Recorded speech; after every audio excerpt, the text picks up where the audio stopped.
welcome. This is Dr. Michio Kaku, Professor of Theoretical Physics at the City College and the Graduate Center of the City University of New York, and this is Exploration. Every week on Exploration, we discuss the fascinating world of science and its impact on society. And today, leading off, we're going to summarize some of the top stories. One of the top stories concerns the battle of the billionaires. We recall that during the Cold War, there was this intense rivalry between the two superpowers for domination of outer space. The Soviet Union and the United States spent an enormous sum of money, up to 5% of the gross domestic product of the United States itself, reaching the moon. Now we have a new battle shaping up, a battle of billionaires. On one side, we have Elon Musk of SpaceX. Just last week, he made history by test firing the first used rocket. Think about that. Think of the used car industry.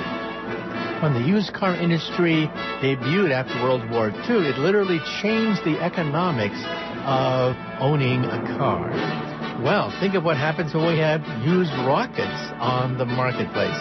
Not to be outdone, another billionaire, Jeff Bezos of Amazon.com, announced just last week that his goal is to create a permanent moon base and, in fact, set up a delivery system for the moon, similar to what Amazon.com has. And then, talking about outer space, we'll talk about a new breakthrough. Scientists have always wanted to take a picture of a black hole. Now it turns out that we may be very close to doing just that. A new radio telescope, created by lashing together smaller radio telescopes, has the resolving power of a radio telescope the size of the planet Earth. And it wants to take a photograph of the black hole lurking at the center of our own galaxy. The Milky Way galaxy, the black hole weighs 4 million times the mass of the sun. And then the question is, well, how can you photograph something that's invisible? And speaking about outer space, a new discovery was made just last week. It turns out an exoplanet, a planet revolving around another star in the universe. This planet is Earth-like, and it has an atmosphere. Think about this. This is incredible. An Earth-like planet that has a confirmed atmosphere. And then if it has an atmosphere, the question is, can it support life? And then we'll say something about the health front. Many doctors believe that we're facing a disease of the century in our own backyard, and it's obesity. It turns out that 1/3 of the adult population in the United States is either very much overweight or downright obese. And yet there's a paradox. It turns out that preliminary studies on obese people show that on average, well, they seem to die less. How can that be? Some people said, aha, maybe it means that all the folklore we have about obesity is wrong. Maybe obesity is good for you. Well, a new massive study came in, and the results are rather surprising. Well, let's just jump right into some of the big stories of the past week. Outer space is heating up in a way that we haven't seen since the Cold War. Just think of it. Back then, the two superpowers, the United States and the Soviet Union, were in a race to the moon, and it was a race that had no bounds. Think about it. 5% of the gross domestic product of the United States, 5% of the entire economic activity of this superpower went into NASA's budget to put our astronauts on the moon before the Soviet Union.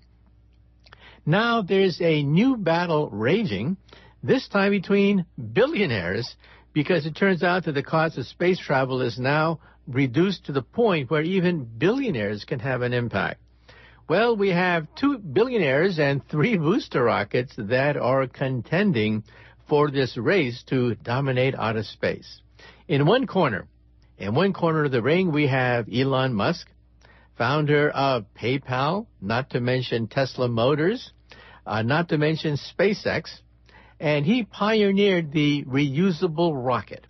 Think of a rocket that takes off Well, the first stage is the booster phase, and it's simply dumped into the ocean with a tremendous waste of money. Why not put retro rockets on the booster rocket so once it separates from the main craft, it lands by itself? It has its own retro rockets and therefore lands back on a launch pad. Well, that's exactly what Elon Musk's SpaceX accomplished, but the next step is, of course, to salvage this rocket, refurbish it, and then send it back into outer space. And that's what he did just last week. History was made. Now, think about it for a moment. Think of after World War II. Everyone wanted to have a car, but cars were still really expensive. But a new market opened up, the used car market. Today, of course, many people's first car is a used car. And it changed our lifestyle. It meant that even the average person could afford a car. Now, to put a pound of anything into orbit around the Earth costs about $10,000. That's your weight in gold. So think of your body made out of solid gold, and that's what it costs to put you just in orbit around the planet Earth.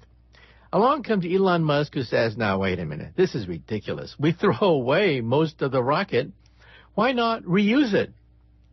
So he put retro rockets on the booster rocket of the Falcon missile, sent it into outer space. After a few mistrials, it turns out that the booster actually could land back on the launch pad intact. And just last week, he showed that he could reuse it. Now, think of the used car industry. It changed the dynamics of American life.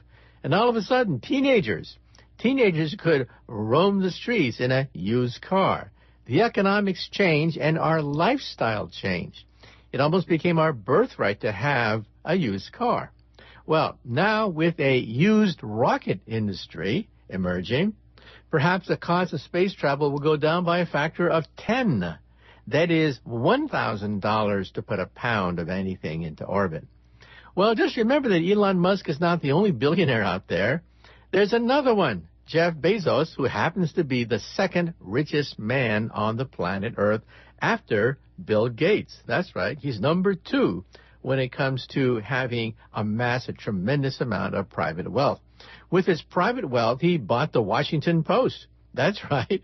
It wasn't his company which bought the Washington Post. He personally whipped out his checkbook and bought the Washington Post. And now he's whipping out his checkbook and funding the Blue Origin's missile, which will eventually, he said just last week, create the first city on the moon. In fact, he even wants a delivery system, sort of like a FedEx to the moon, so that we'll be regularly sending packages and materials to the moon. Now, this, of course, is a game changer because we're not talking about private funds. We're not talking about necessarily government funds. However, the government, of course, has its foot in the door. The United States government is backing the SLS booster rocket, a booster rocket which is designed to go around the moon perhaps as early as next year in terms of a robotic mission. So, in other words, we have not 1, not 2, but 3 possible entries to dominate outer space. The first is NASA. NASA takes the slow-go approach. It, of course, had 2 space shuttles that blew up, killing 14 astronauts, and does not want to repeat for that, and therefore is being very cautious. On the other hand, Elon Musk and Jeff Bezos, they're dynamic. They're entrepreneurs. They want to cut corners, hopefully not compromising safety in the process. So, on one hand, we have NASA with the SLS booster rocket and with the Orion space capsule designed to orbit around the moon perhaps as early as next year, perhaps by 2020.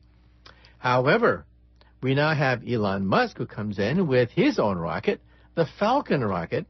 The Falcon Heavy is just like the Saturn rocket, and he wants it to go to the moon as well, and then on to Mars. So Elon Musk is setting his sights past the moon, and he wants to go all the way to Mars because he wants humanity to become a multi-planet species. He says, like many other futurists and Carl Sagan himself, it's simply too dangerous to put humanity on just one planet because think about it for a moment. A gigantic meteorite or asteroid, a planet killer, could wipe out life as we know it on the planet Earth and extinguish any hope that we could become a spacefaring species. So Elon Musk's goal is go on to Mars. Now, Jeff Bezos is getting into the game late. He has his Blue Origins rocket, which is also reusable, and he's setting his sights to the moon. Now, think about it for a moment. If we have a permanent moon base, we could take off where we left back in the 1970s, 45 years ago, when we explored the moon. We went to the moon, put the flag there, and came back and never went back. What a waste of money. Why not set a permanent base on the moon? However, the next question is, what do we get for it? Well, first of all, NASA is paid for by taxpayers' money. And as I mentioned, NASA has its sight set on Moon and on Mars, but it has a very slow time frame.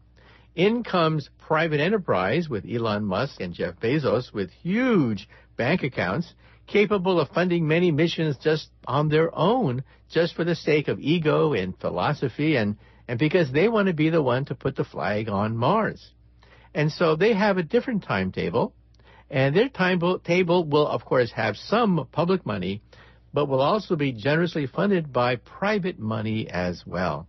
And that could be good for the taxpayer, because we simply don't want to spend 5% of the gross domestic product of the entire United States of America on the space program. And then the next question is, who benefits from all this space activity when we have a traffic jam around the moon and a traffic jam around Mars with not one, not two, but three independent missile systems backed by their respective billionaires? Well, take a look at the electronics wonders that we have in our living room. Think of the telecommunications, the internet, the lasers. Think of the microchip. All of that was stimulated by the space program. In fact, if you ever meet an astronaut, especially the early ones, you'll notice something strange. They're actually very short.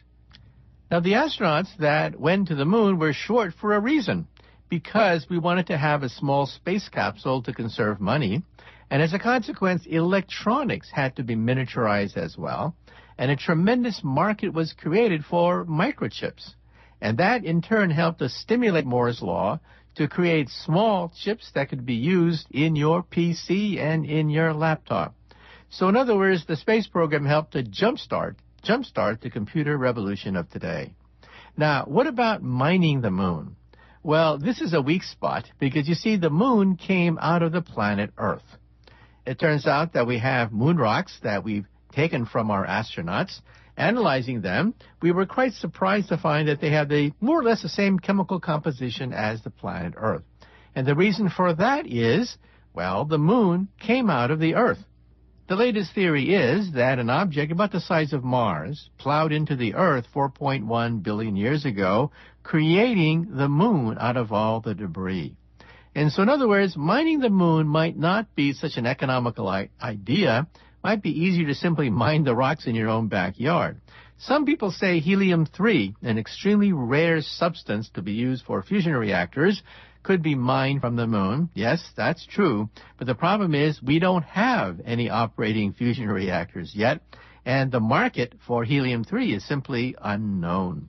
So let's be blunt about this. There are probably no immediate economic benefits by going to the moon and Mars. To go to the moon and Mars is a good thing because there could be secondary scientific benefits like the computer revolution, not to mention the fact that, yes, it's good to have an insurance policy rather than putting all our eggs in one planet called the planet Earth. And speaking about the planet Earth, just last week it was announced that a new exoplanet has been seen orbiting a dwarf star in the heavens, 39 light years from Earth. But get this. This exoplanet, which is a little bit bigger than the Earth, has an atmosphere. This is a game changer. Now remember that so far, scientists have identified roughly 4,000 planets orbiting other stars in outer space, most of them the size of Jupiter, with thick atmospheres. But what about an Earth-like planet with an atmosphere like ours? Our atmosphere makes possible life. And therefore, scientists really want to know, is it possible that we can have an Earth-like planet that has an atmosphere? Well, bingo. 39 light years from Earth, there's a dwarf star, and they've analyzed the mass of that planet. It is 1.6 times the mass of the Earth, and it has an atmosphere that contains water vapor, methane, and, well, who knows, maybe some oxygen as well. So this is a potential game changer. Atmospheres that are found on Earth-like planets in outer space. Then the next question is, how many Earth-like planets are there in outer space? The latest estimate that I've seen is staggering, that on average, every star in the galaxy has an Earth-like planet going around it. That's incredible. Think of all the stars you see at night. And on average, there could be an Earth-like planet for each and every one of those. This is mind-boggling. So the next time you look up into outer space, realize that somebody could be looking back. And speaking about outer space, scientists are on the verge of photographing a black hole in outer space. Well, at first you may say to yourself, how's that possible? Black holes are invisible, and they're really far away, so how can you photograph a black hole in outer space? Well, at the center of the Milky Way galaxy, our home galaxy, there is a raging black hole, dead center. It weighs 4 million times the mass of our own sun, which is puny by comparison. And you can see it tonight. That's right. Go outside, get a star map, look in the direction of Sagittarius A. In the direction of Sagittarius A, well, sad to say, you're not going to see much. There's a dust cloud that blocks the galactic nuclei. Now, by rights, if we did not have dust clouds in the Milky Way galaxy, every night a gigantic fireball would emerge about as bright as the moon. It would be spectacular. Think about that. A galactic fireball that comes out every night at the center of the Milky Way galaxy. And dead center is a black hole weighing 4 million times the mass of the sun. Well, the next question is, how do you photograph such a thing, and what would it look like? For that matter, what is a black hole? Well, first of all, every object in the heavens has something called an escape velocity. Take the Earth, for example. To leave the planet Earth to go to the moon, you would have to travel 25,000 miles per hour. That's the escape velocity of the Earth. 25,000 miles per hour, if you can attain that, you can jump to the moon. Now, the bigger the planet, the larger the escape velocity. To escape Jupiter, for example, you would have to attain many times the escape velocity of the Earth. Well, what happens if you have a star that is so massive that gravity itself keeps light from escaping? That is, the escape velocity is the speed of light. So light is trapped. Light cannot exceed the speed of light. Well, it turns out when you do the calculation, that gives you a black hole. So what is a black hole? You've seen references to it in science fiction movies and science fiction novels, but what is the definition of a black hole? A black hole is an object whose escape velocity is the speed of light. That's it. An object whose escape velocity is the speed of light. Now, since you cannot go faster than the speed of light, according to Einstein's theory, it means that nothing can escape a black hole. So a black hole should be black on the outside, or at least gray. So how can we photograph such an object that is tens of thousands of light years away from the planet Earth? Well, astronomers use radio telescopes. Instead of looking at optical frequencies of the electromagnetic spectrum, they look at radio frequencies because stars emit radio. And these radio waves can easily be picked up on the planet Earth. Now, it turns out that the radio telescopes we have are not powerful enough to peer into a black hole. We need to lash them together. That's right. Instead of having one radio telescope, you lash together many radio telescopes, giving you an effective telescope the size of the planet Earth. Now, think about this. It's impossible for us to create a radio telescope the size of the planet Earth. However, by lashing together small radio telescopes distributed around the Earth, you can simulate a gigantic radio telescope the size of the planet Earth. And that's what they did last week. The data is now pouring in, and by analyzing all the data pouring in from multiple radio telescopes that are all synchronized, it should be possible to create a picture of a black hole. Now, what are we going to see in this picture? Well, black holes are mainly black, maybe possibly a little bit of gray, but how do you see something that's invisible? Well, the black hole itself, some people think, is nothing but a dot or maybe a ring at the very center. Surrounding this dot or this ring, there is a sphere called the event horizon. That is a point of no return. If your rocket ship falls through the event horizon, you never come out again. In other words, it's a cosmic roach motel. Everything checks in, but nothing checks out. That's called the event horizon, which surrounds the black hole. So, when we lash together all these radio telescopes, and the first image of a black hole emerges from all this data, what are you going to see? Well, you'll probably see a lot of stars, and at the very center of this carpet of stars, you see a black disk, which is the event horizon. So it's not going to be the event horizon you see in Hollywood movies, which has flames coming out and all sorts of special effects. It's not going to be anything as dramatic as that. However, the very fact that we can photograph the event horizon of a black hole is amazing. Now, also, you've probably heard that black holes eat up whole star systems. And as stars plunge into a black hole, they emit tremendous amounts of radiation and light. So you've probably seen some pictures of black holes showing the disk of radiation falling into the black hole. Now, the disk, called the accretion disk, is what you see in motion pictures. That is not the black hole. The accretion disk that makes for great graphics in science fiction movies is nothing but the hot gas swirling around the black hole that then comes right in and is eaten up as it passes through the event horizon. The black hole itself is at the center of the event horizon, and it is, unfortunately, invisible.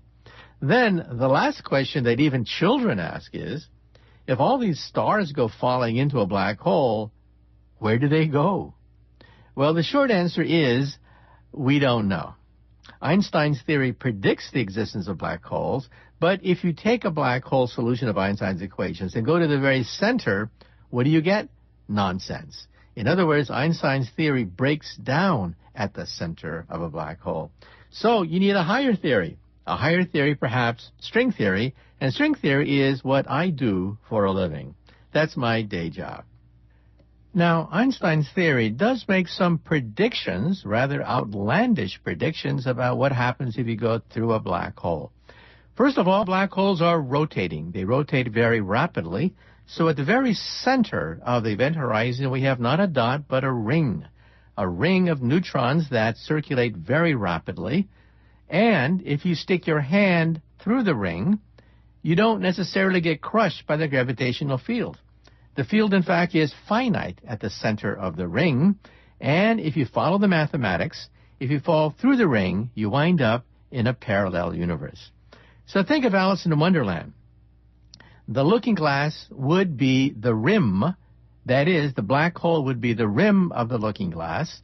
If you stick your hand through the looking glass, your hand goes from the countryside of Oxford all the way into Wonderland. And if you went around and did it a second time, you would wind up on the second stage of a black hole. So in other words, a black hole has multi-stages. the more times you go through the black hole, you wind up on different parallel universes. Well, then the other question is, if there's a parallel universe on the other side of a black hole, how stable is it? And why don't we go there? Well, quite frankly, we don't know how stable they are. It may turn out that the black hole collapses when you enter it. That's the thinking of most physicists. Other physicists believe that these black holes could be unstable and perhaps disintegrate or fall apart when you try to go through. But ultimately, you need a higher theory, a quantum theory, to resolve all these questions. And that's where string theory comes in. You see, Einstein's theory breaks down at the very center of a black hole. Einstein's equations are useless. Einstein's equations simply predict that gravity is infinite at the center of a black hole. Well, that's nonsense. Therefore, you have to have a quantum theory that acts as a cutoff, that gives you a finite result. Unfortunately, string theory is not advanced enough, mathematically speaking, to resolve the question. In fact, the mathematics is so advanced that we need computers to begin to try to simulate the aspects of string theory. So at the present time, we simply don't know. So some people say you can go all the way through. Some people think you have to stabilize it. Other people say you need another substance called negative energy or exotic energy to stabilize the black hole. Well, my personal point of view is that we need a higher theory to resolve this question once and for all, and that's one of the reasons why I work on string theory. Also, on the health front, there's something called the obesity paradox. About a third of the American adult population is either grossly overweight or obese. It's a huge medical problem. But the question is, well, there were early reports showing that obese people seem to live longer. That contradicts common sense. It contradicts medical wisdom. How is it possible? Well, some people call it the obesity paradox, that young, obese people, they tend to live longer. Well, now we have a massive study that just came in last week resolving the obesity paradox. It turns out that obese people do not live longer when you look at their entire life. In other words, these earlier studies were like a snapshot looking at one point in time. Now think about it for a moment. You have to average in thin people. Sometimes people who are very thin are anemic and have problems, and they don't live very long. So in other words, if you simply take a snapshot, you get a distorted picture of the true lifespan of these individuals. That's why you need much more comprehensive studies, not simply taking a snapshot of the population.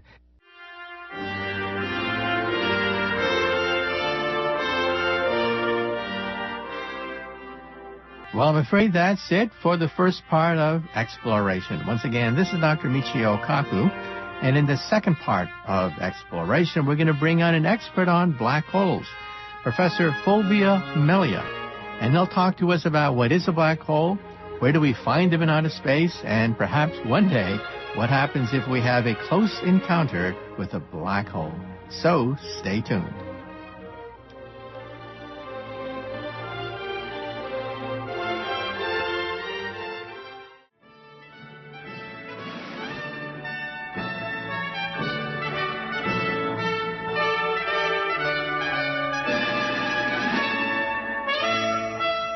Welcome. This is Dr. Michio Kaku, Professor of Theoretical Physics at the City College and the Graduate Center of the City University of New York. And this is the second half of Exploration. In the first half of Exploration, we talked about, the battle of billionaires. Who will dominate the race for outer space? Not one, but two billionaires, including NASA, are now creating 3 separate rocket systems to go to the moon and even beyond that to Mars. And, of course, one of the most intriguing objects in the universe is the black hole. And that's what we're going to talk about in the second half of Exploration. If you were to name some of the top 10 mysteries of the universe, one of them would be the creation of the universe itself. And the other one would be what lies at the center of this raging object called the black hole that we find at the center of our own backyard. in the Milky Way galaxy. If you want to see a black hole tonight, go outside, get a star map, look at Sagittarius, and in the direction of Sagittarius A, there is the galactic nuclei, and at the center of the galactic nuclei is a raging black hole. Unfortunately, you can't see much because it's obscured by dust clouds. But think about it for a moment. If it wasn't for these dust clouds, every night we would see this fantastic light show, a gigantic luminous ball of flaming stars, and at the very center of that would be a black hole. Our special guest today is Dr. Fulvio Melia. He's the author of a book called The Edge of Infinity, and we are talking about the mysterious objects in the universe photographed by the Hubble Space Telescope called black holes. Well, black holes are so massive that even light itself cannot escape. In fact, when we photograph these black holes, we actually photograph the swirling disk of matter and energy and stars that swirl around the black hole. One of these days, perhaps one of these days, we'll be able to get right up close and photograph the event horizon, a sphere surrounding the black hole. And if you were to go through the sphere, it is the point of no return. And believe it or not, in our own Milky Way galaxy, at the center of our own backyard, the Milky Way galaxy, there's a gigantic black hole. It weighs about 2 million times or so the mass of our sun. And of course, there's ample speculation about what happens if you were to fall into a black hole and wind up on the other side. The first question for you is, how did you first get interested in physics and astronomy? Well, I actually grew up in Melbourne, and I don't know if all of your listeners have had the opportunity of visiting the Southern Hemisphere, but looking up at the sky from the Southern Hemisphere, one gets quite a different view than from the Northern Hemisphere. The Milky Way, for example, is very easily seen, and it stretches from one horizon to the next, and it fills the cosmic vault. And when I was small, I remember almost every evening just going outdoors and just looking at the stars in the Milky Way for hours and hours and hours. And I would say that that's probably what started me off. With that, of course, comes the natural curiosity of how things work and what these objects are. And one is led, I think, in most cases, to a study of physics. And that's what got me into physics and astronomy, I would say. And Arizona is one of the world's leading centers for astronomical research, I understand. So what is it like to be in Arizona versus being in New York City, to be able to look up at the night sky and see the Milky Way, and also to be at the very forefront of telescope technology? Well, that's the interesting comparison, of course, because even though I usually tell my friends, especially the ones overseas, even though we belong to the same country, the southwest of the United States is really very, very different from the Northeast, as I think everybody realizes. Here in Arizona, the skies are almost always clear. It's not a coincidence that many of the national and now the international telescope facilities are being built here. We get very little cloud cover during the year, so going out in the evenings, whether using a telescope or not, presents quite a glorious experience. It's a wonderful opportunity to feel the magnitude of the skies and the objects there. And of course, for research, especially for the observers and people who build instruments eventually placed on the telescopes with which these observations are made, there are very few places on the planet better than this to do studies such as this. The clarity of the skies and also the access to objects not only in the Northern Hemisphere, but those approaching what one would see from the Southern Hemisphere. Of course, Earth's rim prevents us from seeing all of the portion of the Milky Way that would be accessible from the south, but nonetheless, during a portion of the year, we can still see the center of the galaxy, for example, which is close to the southern horizon for us here in Arizona. But other than the skies here, the only other place that would present a comparable opportunity for studying these objects would be from countries such as Chile, which of course is way down south. So as far as we here in the United States are concerned, unless we want to travel to South America, this is probably the place to do this type of work. And also, tell us a little bit about how stars die and the formation of black holes. Right. Well, this, of course, is an ongoing investigation. We think we understand some pieces of the puzzle. Not everything is known. It's quite a long story. Black holes can actually form in several ways, and it's not clear that the supermassive objects that we see in the nuclei of galaxies form through the stellar process of life and then death. They may have formed in other ways, and we may come back to this in a few moments when we talk about the genesis of these objects early on after the Big Bang. But in terms of the smaller black holes, like the ones like Cygnus X1, for example, the objects that we think weigh perhaps 10 to 20 times as much as the Sun, as far as these objects are concerned, most of them are produced when a very massive star, and by very massive would mean something, an object that weighs anywhere between 30 to 50 times the mass of the Sun, burns its nuclear fuel rather quickly, it turns out, because the more massive the object is, the faster it burns the fuel, and then eventually loses that internal support that prevents it from collapsing to the middle. It's the heat generated from nuclear burning that preserves the star during the main part of its life, like the Sun is now.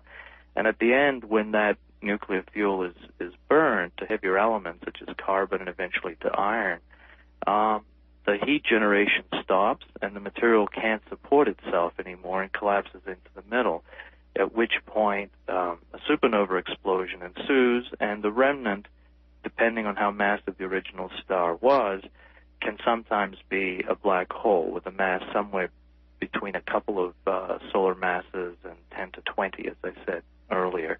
So the vast majority of black holes about which we know, and there are some billion of these in the galaxy, probably formed in this way. But there is another class of objects, like the one at the center of our galaxy and the center of many other galaxies, such as the Andromeda galaxy, our sister galaxy. These objects have a mass anywhere between 1 million to several billion times the mass of the Sun. And although some of them may have started as seeds from supernova explosions a long, long time ago and eventually have grown to the point where they are now, it's not clear that all of them could have formed that way. And the reason I say that, and this would lead into another part of the story, the reason I say that is that we now have very, very strong evidence that at least some of these supermassive objects were formed only 700 million years after the Big Bang, much, much earlier than the formation of galaxies and much of the structure that we see in the universe today. So it's starting to look like there was some other mechanism, some other process that led to this early collapse and this catastrophic creation of very strong gravity surrounding these objects, which probably also then acted as nucleation sites that attracted other matter towards them, and that matter, we think, in many cases, may have led to the formation of galaxies. So the odd thing now is that we may actually owe our existence to the formation of these supermassive black holes, because they may have been the seeds that created galaxies, which then, of course, created stars within them and planets and life and so on. So it's quite a long, complex story, and we don't know all the details yet, but some of the pieces of the puzzle are starting to emerge in that there definitely appear to be several classes of these, and one class having to do with the supermassive objects somehow had a genesis much, much earlier than we thought before, and how they formed is not entirely clear yet. Well, I have a question that many young people ask about black holes. First of all, black holes suck in everything. Even light itself cannot escape. In some sense, they're the ultimate roach hotel, and the Hubble Space Telescope has photographed the black holes eating up whole star systems. So in other words, things check into a black hole, but nothing ever checks out.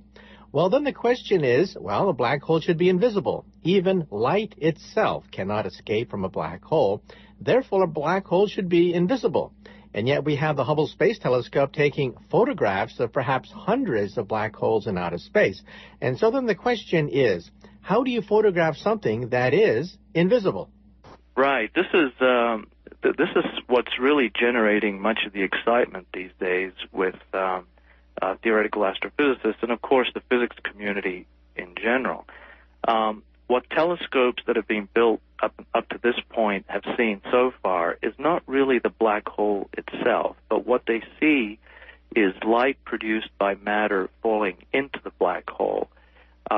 Their resolution is not yet good enough for them to make an image of the black hole itself, the event horizon, which is the surface beyond which nothing can escape, including light. So if we really could see the black hole itself, what we would see is a dark shadow in front of a curtain of light. The curtain of light presumably would be produced by matter behind the black hole relative to us, and the black hole would absorb all of the light produced behind it or redirect it away from our line of sight, because gravity can bend the path of light.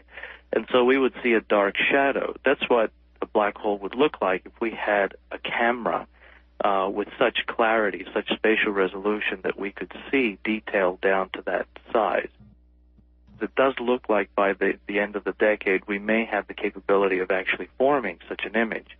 But for now, telescopes such as Hubble and Chandra have not been able to do that yet. So instead what they show us is images, or what they produce is images of matter falling into the black hole from larger distances much further away than the event horizon itself. Both have done spectacularly in this regard, though.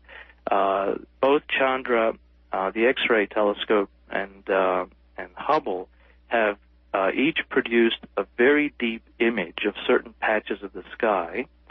By deep, we mean that there were patches in the sky, such as one in the constellation of Ursa Major, where there are very, very few objects within our own galaxy inside of that patch. And so it's like looking through a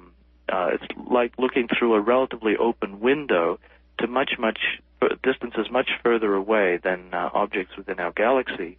And what they were able to do by staring at these patches was to collect light from objects some 10 to 12 billion light years away. In other words, objects that were producing this light only 7 to 8, 900 million years after the Big Bang.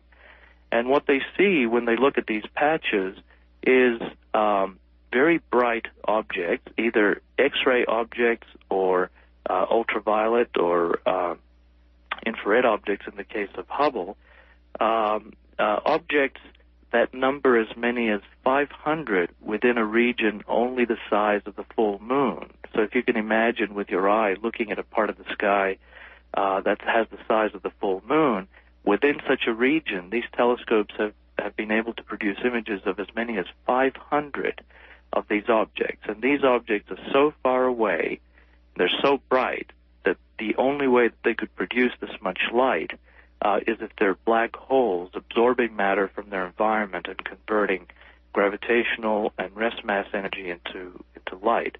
So we believe that when we look at these patches, most of the objects that we see, most of the 500, must be supermassive black holes at that distance in the universe.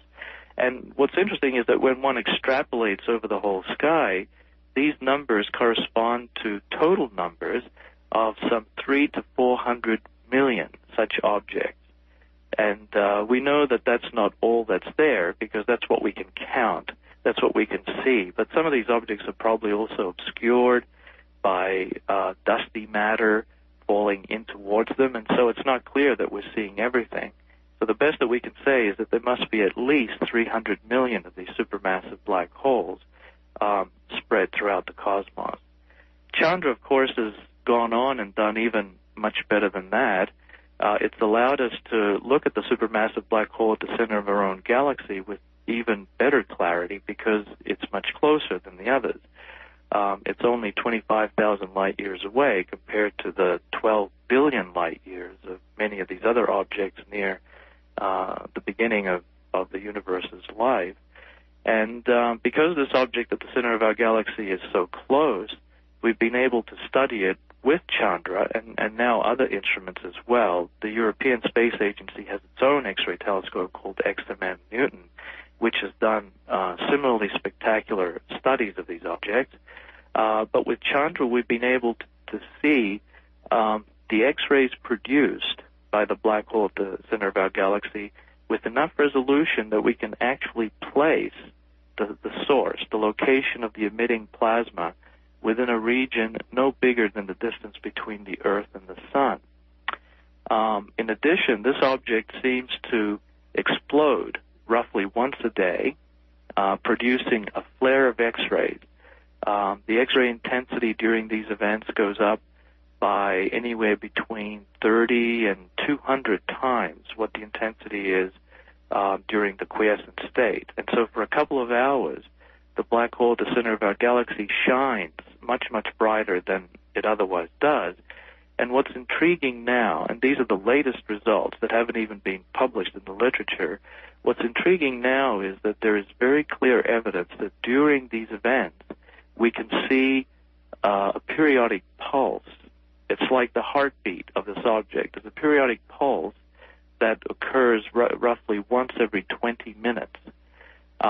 The natural interpretation for this, and again, it hasn't been published yet, so we have to look at this more carefully and make sure that we've ruled out all the other possibilities. But the natural interpretation is that what we're looking at is a phenomenon associated with X-rays being produced in a region orbiting the black hole within a distance only 3 to 4 times the size of the event horizon.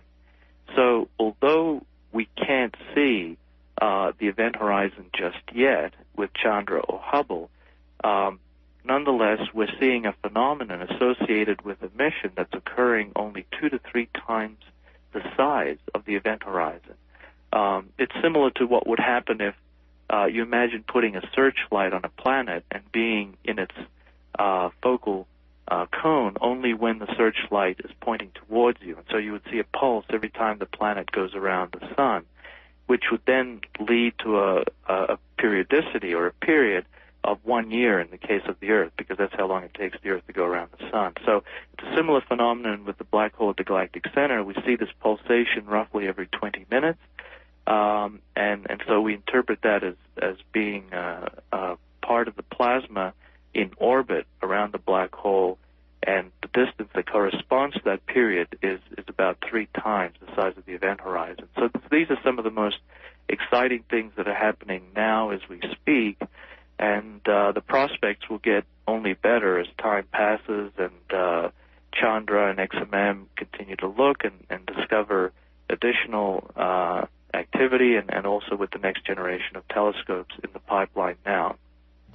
Now, everyone asks the question, what happens if you fall into a black hole? No one's ever done that, of course.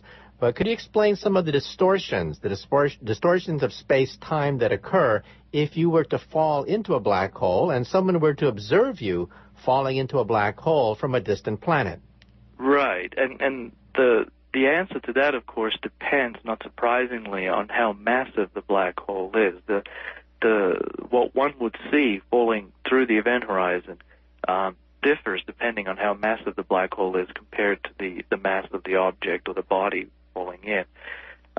It turns out that for a massive object like the one at the galactic center, which we now understand has roughly 3 million solar masses worth of material contained within it, falling through the event horizon of an object like that, a person would actually not see very much, would actually not feel very strong effects on his or her body. There would be other distortions to the light, but we'll come back to that in a moment. The point is that what happens physically to matter falling through the event horizon depends on how big the object falling in is compared to how big the event horizon is. And the size of the event horizon scales with the mass of the black hole. So, for example, if the sun were to shrink down to the size of a black hole, its event horizon would have a radius of only 3 kilometers, smaller than a city. Whereas the black hole at the galactic center has an event horizon with a radius about 1/20th the distance between the Earth and the Sun, which is much, much bigger, of course, than 3 kilometers.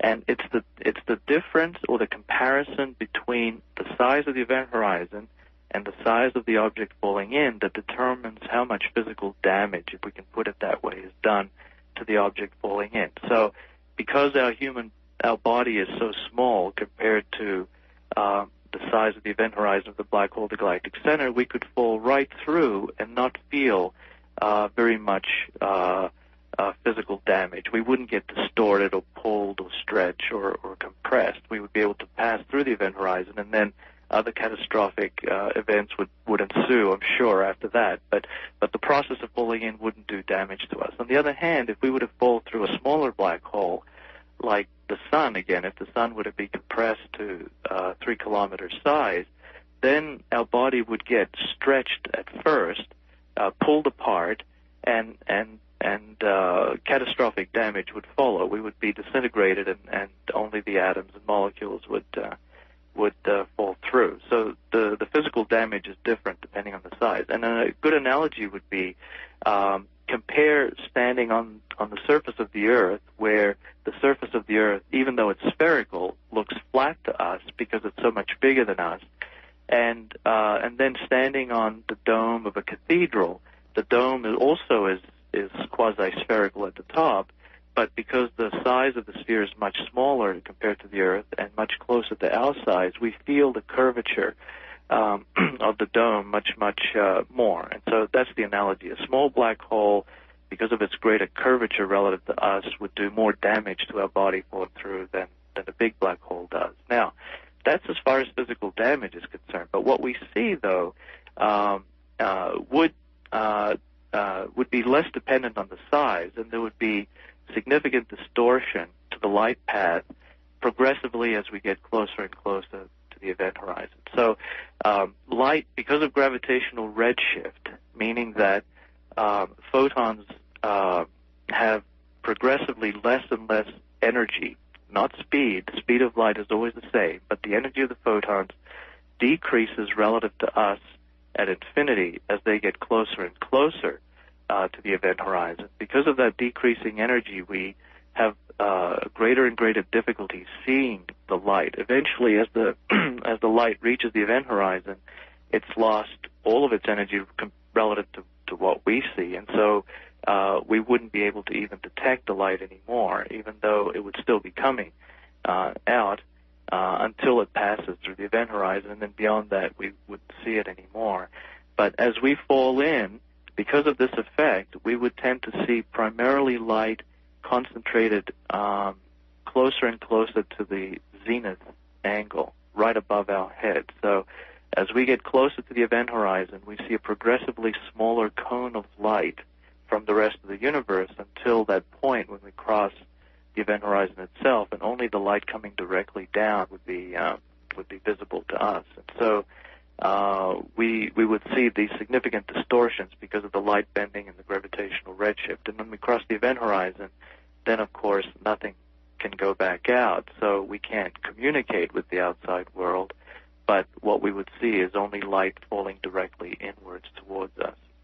Now, Stephen Hawking made headlines a few months ago concerning the information problem. That is, if you take the Encyclopedia Britannica and you were to throw it into a black hole, all that information, said Stephen Hawking, would be permanently lost because it can't be retrieved. However, he took back that position a few months ago. Could you explain to us exactly what is this information problem that Stephen Hawking was addressing that made the front pages of so many newspapers? Right. This is a very important problem, of course, because it's right on the interface between quantum mechanics and general relativity. And as you know yourself very well, Michio, there's this significant conflict between what quantum mechanics says and requires and what classical general relativity says and requires. They're almost at two opposite ends when it comes to this question of information loss and how one treats the force and so on. So in quantum mechanics, information cannot be lost.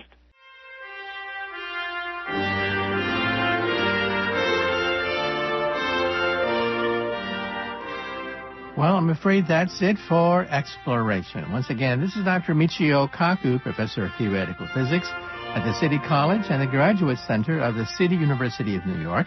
And our special guest today was an authority on black holes, Dr. Fulvia Melia. Good day.